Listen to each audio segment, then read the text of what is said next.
This is a Culture Inject production. The Nevers Podcast presents In Conversation With.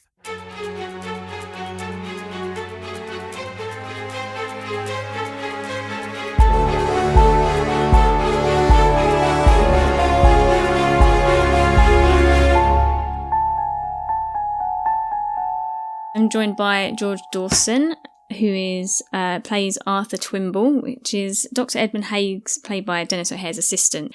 George Dawson is an actor from Hertfordshire in England. He trained at Identity Acting School and can currently be seen starring alongside Denis O'Hare in The Nevers. George plays Arthur Twimble, who is Dr. Edmund Hague's assistant. So welcome to the show, George, and thanks for joining us today. Yeah, I'm happy to be here.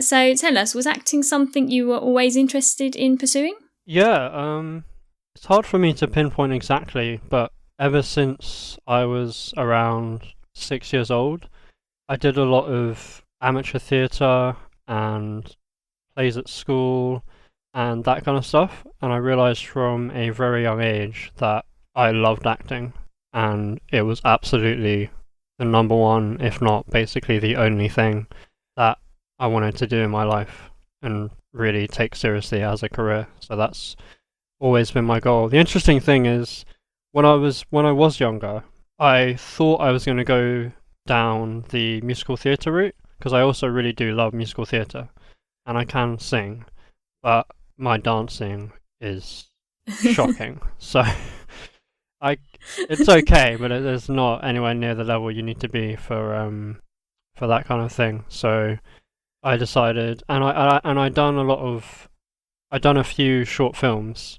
and I really enjoyed the atmosphere and the experience, because I found musical theatre was a bit too intense, and I found that when I did short films, it was a lot more enjoyable for me personally. Although I do want to do plays and maybe the odd musical theatre, if the right one comes along where the dancing isn't too intense. So yeah, but mainly following the more pure acting routes. So I think you touched on it a little bit there anyway, but how exactly did you start acting, and what then was your first acting job that you actually got? Yeah, so I started, I did this thing called Stagecoach every weekend. Probably the first acting thing I ever did was probably at school, I would imagine. It's hard to remember, it's a while now. Yeah, I would imagine it was at school. I remember the first decent part I got was in Joseph and the Technicolor Dreamcoat, and I played, so I can't remember the name now, but it was one of Joseph's brothers, and then I had a singing solo. That was sort of the first proper acting role I got, I guess, ever in my life. And then I got another decent one playing Nicely Johnson in Guys and Dolls. But The Nevers for me was kind of the first what I would call like really, really good job, obviously. But in terms of paid job, I did a short film called The Honeymakers, and I had a small role in that with a couple lines. And I guess I would say that was my first proper job. Yeah, that was 2019, I think. And then also around then I did it. I have a feature film coming out at some point. I'm waiting on that to come out, but it's been in development for a while, so we'll see. Hopefully this year. Yeah, unfortunately everything's been kind of pushed back a bit, hasn't it, the last year or so, with everything that's been going on. So you just touched on that this is your first kind of, big job. What does it feel like being cast in such a high profile show on a major network like HBO? Yeah, it was amazing. I remember when the email came in, and I think it said HBO in the email. So I'm obviously freaking out at that point, because the producer of Game of Thrones. Yeah. And when I got the call that I was cast, I sounded very excited. And of course it's cast by Nina Gold, who is of course a notorious casting director, known for casting everyone in Game of Thrones and lots of other amazing projects. So those were two things that definitely fueled my excitement for sure. And then I got the call from my agent, and she could probably tell that I was like shaking when she was telling me that I had got the role. And I remember hanging up and I think it was like 8:30 at night, and I just screamed at the top of my lungs, like, wow, I've done it, yeah. And what was the audition process that you had to go through, obviously, before you got the call telling you that you'd achieved the role? Yeah, so this was pre-COVID. It was still in the room auditions. The first audition was... It's interesting because the final scenes that you saw in the series... Now, full disclosure, I haven't seen the series at all because it doesn't come out here until May the 17th. Right, yeah. I saw bits of it when I did the ADR, which is like the voiceover for the scenes.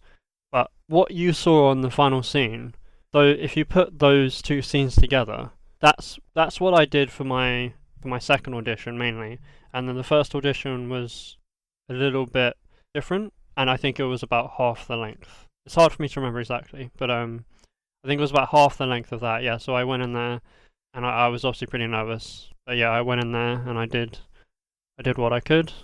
Then I got back home, and I waited for, I think it was about a week and a half, and then my agent called me saying you got a recall, and I was like, oh, amazing, cool.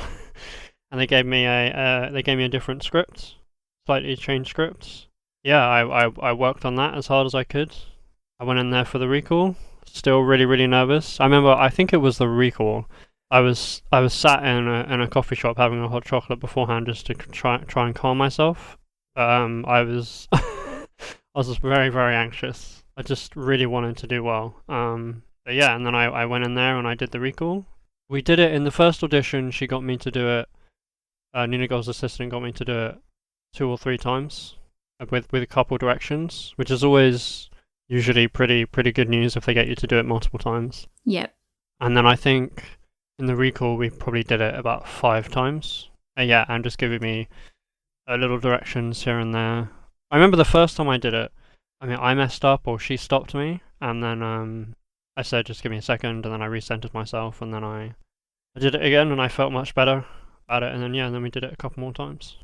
Okay, that's good, because I think a lot of people worry with auditioning that, you've got to nail it the first time, and it's got to be perfect. I thought, like, oh, it's over. I thought, oh, well, I've ruined it, yeah. But I just centered myself and did the best job, and luckily it was enough, yeah. Good. So you hadn't met with Nina Gold herself or Joss in any of the audition process itself? No, I never met Nina Gold ever, only her assistant, yeah. I'd love to meet Nina Gold one day and thank her, but maybe one day, we'll see. But yeah, no. So you were at home when you got the phone call and you screamed at the top of your voice. Yeah, and yeah, just to clarify your question, it was only the assistant in the room for both the preliminary audition and the recall. Yeah. No one else, which surprised me. I thought the recall there would be maybe a few more people. But no, it was only the assistant the whole way, so... So once you gained the role, how did you then prepare yourself for the role of Arthur Twimble?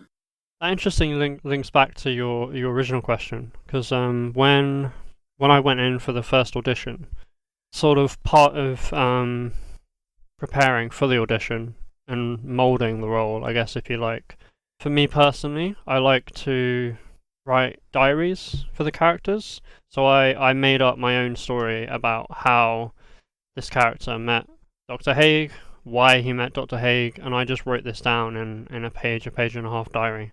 And that was kind of how I formed the character in my mind and how I prepared for the role, was just to ground my character in his who, what, where, why, when kind of thing.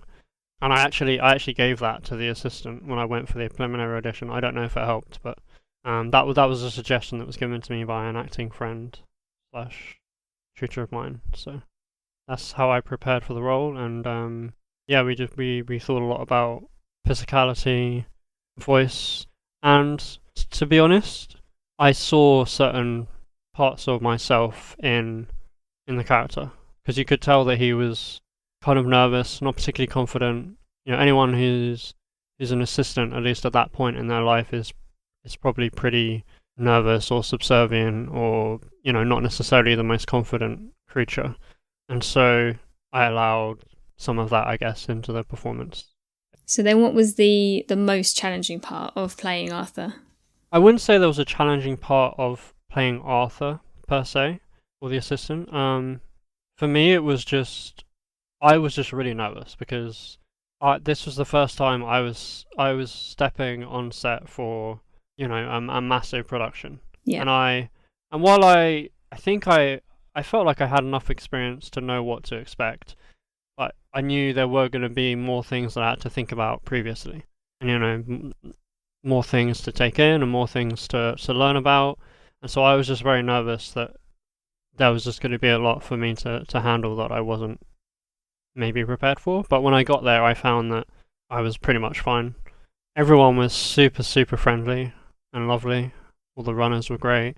Yeah, and everyone was just there to do their best job and get the job done. I will say though, I think that's the first time that I've performed in a room with, I think there was like 15 people in the room at a time. You didn't feel it so much when you were in the big, you know, the massive area with the blue thing in the middle. You didn't feel it so much then because people were more spread out. But when you were in the you know, that small lab in the first scene, you really felt it because it was a small room and you could literally see 15 people just standing in the room. So all around you watching you work. It was much more intense, yeah, but it was alright, yeah. So how long was the filming? Like, how long did you actually spend filming all of your parts for the show? The first dialogue scene in episode 2 and the scene in episode 1, that was all filmed in one day. So we did they'd actually technically finished episode 1 by that point, but they knew that they had to get those scenes of Dr. Hague and me, so we filmed that scene with episode 1, which I think was actually longer than made it in the final cut. It felt like it was much shorter in the final cut than it was in originally. Right. We filmed that scene, and we filmed the first scene from episode 2, where I go in and tell Dr. Hague that the boss is coming. All on one day, and then the scene in episode 5. That was 2 days, I believe. One day was, we didn't film. We had a rehearsal day where we were seeing the set. And let me tell you, when we stepped on that set, we were like, wow. Because it was huge and it just looked incredible. Yeah, it was really cool. Although, it's weird seeing the special effects in the trailer because when we were there, it was just lights. And we just had to pretend that there was something there. And then obviously they've now filled it with all the special effects and it looks even more incredible. But just the scale of that set was quite mind-blowing. I've never stepped on a set that was that cool. So yeah, the first day was rehearsals. So we just rehearsed the scene, not in costume, just our own clothes. Just ran through the scene so that we were kind of prepared more for the next day.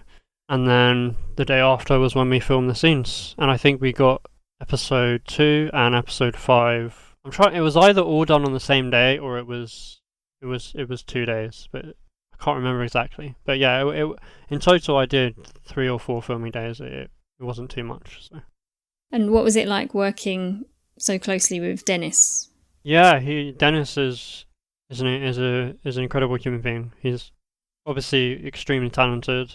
I had a lot of time to learn from Denis and Olivia Williams. I had a lot of time to learn from them and speak to them about lots of different topics, about life and acting, and they were completely lovely. So Denis is a character. He knows what he wants to do, and he does it. Yeah, one of the bits that was cut from episode 1 was him treating me like a dishcloth and just like wiping his like wet hands on my on my assistant science coat thing. So. And what was if you had to pick one favourite moment or memory of your time on the show? Oh, I will say, sorry, very quickly, I will say the reason working with Denis is quite special for me is I'm a massive fan of American Horror Story, particularly the first season. Okay. And obviously he was in American Horror Story, so it was really cool to speak to him and to speak to him about that series in particular and those experiences. So I was excited about that. I was gonna ask if you was a fan of his or Olivia Williams before. I knew Denis. I have to say I don't think I've seen something with Olivia Williams in it. I might have, I just not known. You know when you see someone in something, you don't really know who they are yet. Yeah. And then you notice them more and you're like, oh, they were in that thing. So I'd have to go have a look at her IMDb list. But yeah, I don't think I... Well, she was one of the main characters of Joss Whedon's last TV show, Dollhouse. So for any kind of big Whedon fans, they'll be quite familiar with her. But I'm hoping that, because she is fantastic, that this will have many people becoming fans of hers. So you've mentioned a few things that you really liked about being on set with the effects and everything like that. But yeah, did you have any favourite memories or favourite moments of your experience filming the show? My favourite points are obviously probably the dialogue scenes that I did. I remember, I think they were the riggers for rigging the camera, or the big stand thing that lifts the camera really high up in the air. Those guys were just really funny, like a real laugh. It was like they were a couple of guys, or a few guys, just like having fun. It didn't feel like they were at work. They were just having fun, making jokes. Yeah. Oh, also, it's worth mentioning Dominique, who plays Beth Cassini. She's also really lovely. Yeah, I would say my best experiences were just being there. Like, every part of that experience I loved. That, for me, I wouldn't really say there was, as I said, there was things like that where it was like there were funny moments and stuff like that, and that was all fun. But just to be there, I was completely honoured.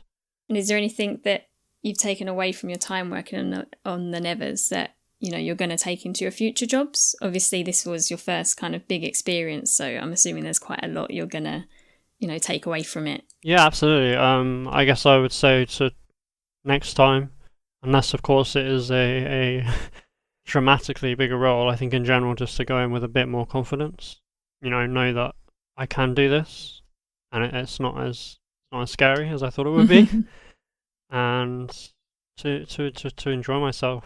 And just to really savor like every single moment, because it's so lucky and special to be able to do productions like this, particularly with all of these people just at the top of their game. So yeah, just to really treasure it, because you never know when the next one's going to come along. So we really didn't know this time, because we started filming and then the pandemic hit. So that was a real blow. It felt like I had really started to reach a high point in my career, and I was really looking forward to what was going to come from that. And obviously that's been massively delayed with everything with COVID. So it was just it was a stark shift from being on that set and doing all this then to like nothing. Yeah, that was a hard pill to swallow, let me tell you. So you already mentioned before, I think, that you said episode 5, because I was going to ask if there's, any plans for your character to return in the future. So you know what episode you're going to be in already? Well, we've already filmed episode 5, so... We will be seeing you again. Just touching on what you were just talking about. So obviously, when did you wrap filming all of this? This would have been in early last year, or...? I wrapped filming March of... It was March 2020. I didn't ever wrap, because we didn't know it was a wrap at that time. So, and I think I don't know, but I hoped that I would be brought back, and they never wrapped me per se. So I hope I get brought back, and we'll see. I hope so. I look forward to going back and to working again, and yeah, doing more work on the Nevers. Sorry, what was that? What was your question? No, that was pretty much it. I will say also, just curiosity-wise, how has it hit being an actor in the last year? Obviously, I'm assuming you're not going to in-person auditions and that everything's online now. Have you been doing a lot of like online tapes and castings and things, and how is that different? Yeah, everything's been online. Luckily, I guess. For me personally, I prefer in-person auditions. I much prefer the format of, you prepare, you go in the room, you do it, 1 to 3 times, and then it's done and over with. Whereas with self-tapes, you do it, you ruminate over it until, you think it's like perfect, and it's just much more stressful for me personally. And I just think you can get a better feel for someone in the room as well, and I think I come across well in the room, so I'm really missing in the person auditions. And I've had more success with in-person auditions than I have online. So for me personally, I love in the room auditions. But yeah, there was already self-tapes were being done. So I guess that helped a little bit because it wasn't like, oh, no one's ever done a self-tape before, now it's all self-tape suddenly. Self-tapes were already kind of a thing, but now it's exclusively just self-tapes or recalls on Zoom. Like I had a recall for a short film, and that had the casting director and the director on Zoom. So is that a little bit awkward, kind of, you know? I know, I guess in the room it's still kind of awkward walking into a room with people and you're nervous and everything, but I feel like online, is it more nerve-wracking that you're gonna, I don't know, accidentally hang up the call or just be a little bit more awkward than you would in person, kind of thing? Yeah, I don't like it because, you know, internet connections can stutter and that can kind of ruin the flow. Yeah. And then also it can just be a bit delayed online, so it can be kind of a battle to even just have a conversation, let alone trying to act out a scene. So yeah, it's definitely more stressful for me personally. Yeah. And talking more about your career as a whole, you've talked about how you have a love of musical theatre, and now, you know, you've done some short films and this TV show. Where do you see yourself in the future? You know, your career going. What's your aims and goals? Is it film and TV based, or would you want to dip back into theatre and that if you got the chance? Yeah, as I said earlier, I absolutely want to dip back into. I do want to dip back into a bit of theatre. Definitely not as my main goal is film and TV. That's the main goal.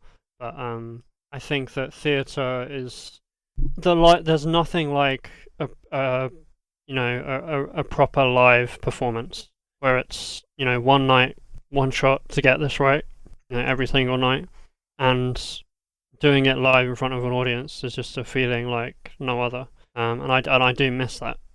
I do miss that a lot. And I remember when I saw, it was around when just before the pandemic hit, I went to London and I saw Cyrano de Bergerac with James McAvoy, which is a play. And when I saw that, it was just like, it reminded me how much I missed doing plays, because it was so good and he was so good. Yeah, absolutely. I want to do some plays, but my main goal is definitely film and TV. You know, I want to take it as far as I can go. I want to be at the very least a household name, and I want to be one of the top actors in the world. I have huge aspirations for my career, and I hope it happens. And I'd like to move to America one day. That's the dream, to live in America, at least for some time. Well, I think you've made a very good start. I think this is a great thing to be involved with. It seems like it's, I mean, at least for me, as someone who has watched it, I think it's fantastic. So, are you an actor? I do. I'm trying. You know, I didn't go to stage school or anything when I was younger, so I'm in this kind of grey area where I'm kind of like, you know, how do you get an agent? And I don't know if you have any tips for anyone out there that's struggling like me. How do you find your way into the acting life without having kind of a really deep grounding in it growing up? That's a good question. There's two absolute musts. At least for where we are in the world. I don't know about America, so I can't comment on America. But for England or the UK, I believe, you have to be on Spotlight, which is the main industry directory for all the top acting jobs. And to get on Spotlight, you have to have 3 professional credits. Are you asking in just terms of, you know, of getting jobs and of getting an agent, or talking in terms of actually learning acting as a craft? I suppose actually getting jobs, because I feel like there's obviously a lot of acting groups and classes you could join, but is it that catch-22 where you need, I suppose, an agent to get jobs, or to get on Spotlight you need professional acting credits, but you can't get the professional acting credits until you've got an agent or the Spotlight to get you there. So you end up in this kind of area where there's never actually really a way in unless you've gone to college or university to study and have a degree or something. But a lot of people make choices later in life that they want to pursue acting and can't necessarily go back and, you know, study it at a degree level. I mean, I don't actually have I went for college and I got a diploma there, in musical theatre, and I did Identity Acting School, which is just a part-time acting school in London, which I thought was really good for learning the craft. Fairly flexible, so if you can do that, I would definitely do it. It's tough, so be prepared to have strong critique thrown at you. And if you can't handle that, then probably don't be in the industry at all. But because there's a lot of rejection. Yeah. But yeah, to be honest with you, unfortunately, there is a lot of catch-22. It's, oh, well, I want Spotlight, but I don't have professional credits. Now, professional credits don't have to mean like the Nevers, though. You can go on Star Now or Mandy, and you just have to be paid for an acting job, and then show evidence that you have been paid to act in these projects, and then you should be able to get onto Spotlight. If you're under 21, I can't remember now because I surpassed it. It's either 21 or 25. I think you can just be on Spotlight. You don't need professional credits if you're under that certain age. So if you're under that age, you can just apply immediately.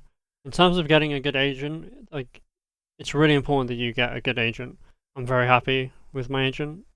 She's brilliant, and I can tell that she believes in me, and if I ever have any questions, I can call her up, and that just makes me feel like a lot more secure than I have in the past.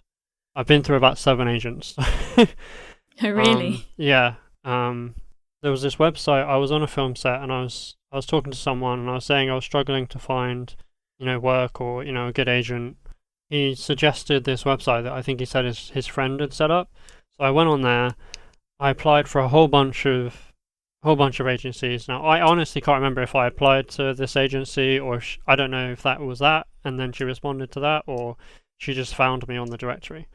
The one thing that told me that she was a good agent was that she asked me to come in for an interview / audition. I had to prepare a monologue, and then we would sit down and have a chat. And every other agent until then just kind of signed me on the spot, and that might seem nice, but the fact that she wanted to see me and meet me and see what I could do told me that she, really wants to make sure that she's getting good people on her books, and she takes herself seriously. So yeah, and then a week later I got the call that she wanted to sign me, and I've been happy ever since. So, well, no, thank you for all your knowledge, and if anyone out there is like me or trying to get into acting, hopefully that's helped them quite a lot. What was your extras experience like, being an extra in the Nevers? Yeah, I loved it. I think we was the first bit of the show that they filmed. It was in July. That would have been way back in 2019. Yeah. It was ridiculously hot, and we was filming in this theatre in Wimbledon. Yeah, I remember the cast saying it was really hot in one of the featurettes or something. Yeah. Yeah, it was that. Yeah, that bit. Yeah. So we did 4 days on the theatre scene. Oh wow! It was really good though. Like you were saying, the whole cast and the crew were all amazing. I think everyone was just super excited to be there, to be making, as you say, like this huge new HBO show. Yeah, we had really, really good fun. And what did you do as your character? So I was one of, I think it was 9 people. We were supposed to be kind of like the chorus of this opera. And when we originally went, I thought that they was going to get us to mime and stuff, because they asked for people that were musicians and singers. But it turned out, when we got to the rehearsals, it turned out we didn't need to do that. We were just, acting at the back. Yeah, we were just, in the back of the stage, just kind of reacting to when Melody shows up. I had to be scared and run off. But I was very, very lucky. I was chosen as one of them to do a little bit of dialogue with Eleanor Tomlinson? Yes. Sorry. No, sorry. I had Norton in my head, but that's James. James Norton. Eleanor Tomlinson, yes. I have an interesting story about him, actually. But we got to do, Joss was just like, just be talking, he just threw it in, on the day type thing. Just be talking about this as you're walking around here. And I'm so excited. You can hear me say, 2 words very, very quietly under all this noise going on in the back of the theatre. I know it's there, so I'm happy. No one else will notice. Sometimes main actors get lines and you can barely hear them. So yeah. But yes, I had a great time. So yeah. No, I was James Norton. Yeah, I was just going to say about James Norton. I've it might shock you to know this, I guess. Maybe I actually did extra work for a few years, just to pay some money and also get some experience on set. And I'll say this: if you're an actor and you're working on an extra set, for me, the biggest thing that gave me was that when I was there, I was observant about what was happening on set. So I was asking questions, at the appropriate times. Don't bother people when they're busy, but if you can tell that it's an appropriate time to just ask a question, that's what I was doing all the time, just trying to soak up all the knowledge. And I think that really helped me. Like I said, I was really nervous before I stepped on the Nevers, but then having all of that knowledge that I had learned during that time, I knew what was going on. So I knew what a world track was, I knew what markings were. I had a lot of base knowledge that really helped me. And so when I was on set doing extra work, just be observant as to what's going on and ask questions, and that'll really help you when you come to your first role, because you'll understand how everything works a lot more rather than kind of being overwhelmed by everything. So that's one advice I would give. And when I was an extra, I did Grantchester with James Norton, and I met him and the other guy who played the cop in the show, whose name escapes me right now. And yeah, so I met him then, and he was lovely. And then one of the days on the Nevers, because I think they had two filming crews at the same time, and when I was in makeup, he was in makeup too.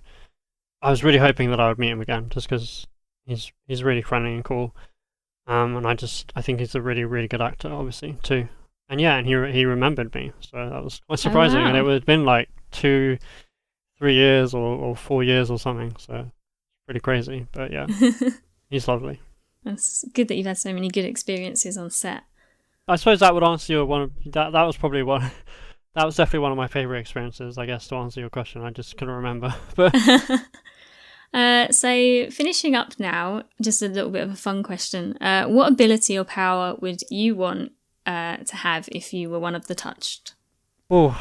I think I decided on teleporting. Mainly because I'm sick of the weather in England.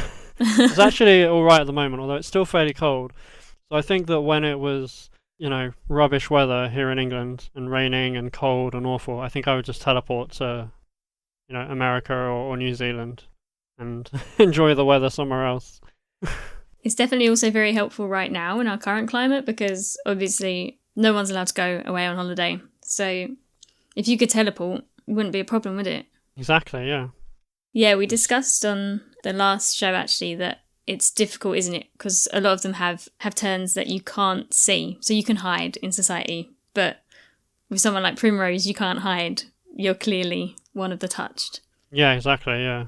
And they're kind of treating her like an attraction to come and see and take photos, and yeah, that's just kind of mean, really. She's adorable, though. That actress is she's killing, in the trailer it looks like she's killing that role, so. And the costumes are brilliant. I don't know if this is true, but I know that when I went for my costume fitting, they were making our costumes from scratch. And I remember walking past the rows and rows and rows of costumes that they had in this huge warehouse. So I don't know how many of them they did make from scratch, or if a lot of them were sourced, but the costumes on the show are definitely amazing.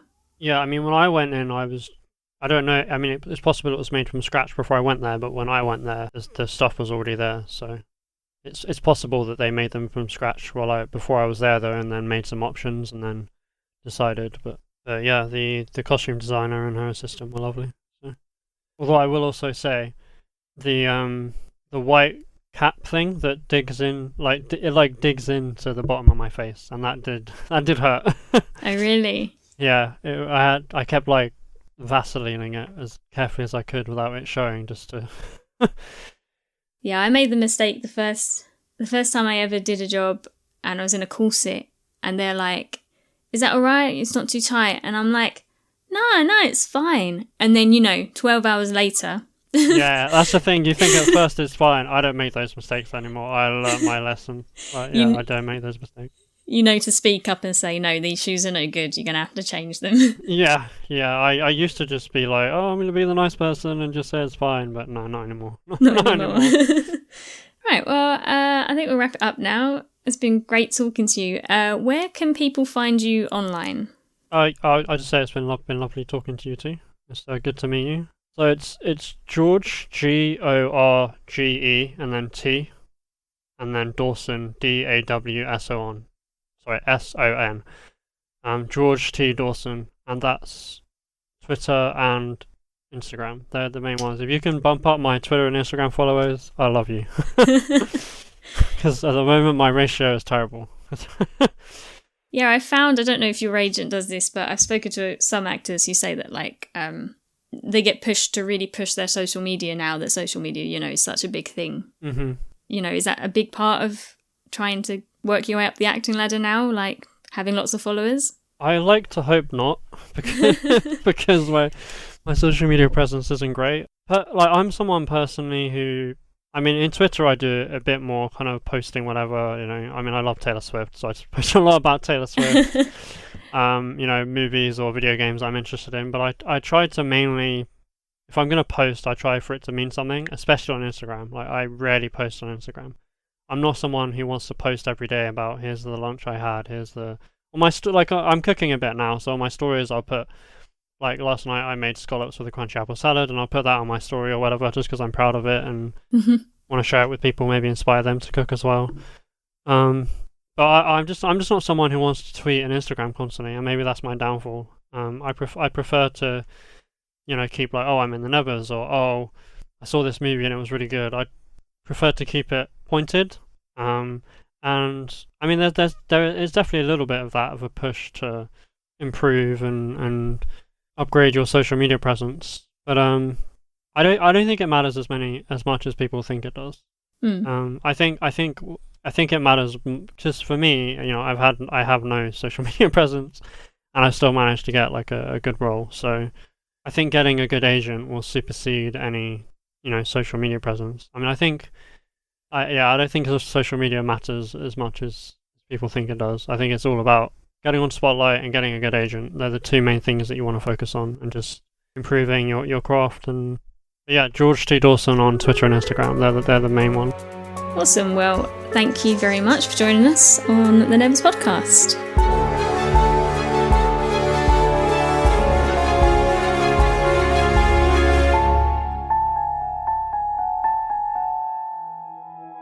This episode of the Nevers podcast was written, researched, produced, and edited by Matthew Yamanashi at Culture Inject Studios.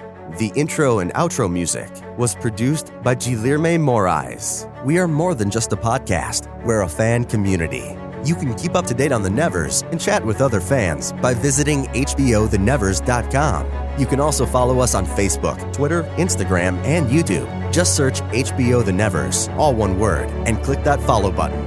The Nevers podcast is not endorsed by Mutant Enemy, Warner Media Entertainment, or any of its subsidiaries, including Home Box Office, HBO, and is intended for entertainment and educational purposes only. The Nevers and all names, pictures, and audio clips are registered trademarks and/or copyrights of their respective copyright holders.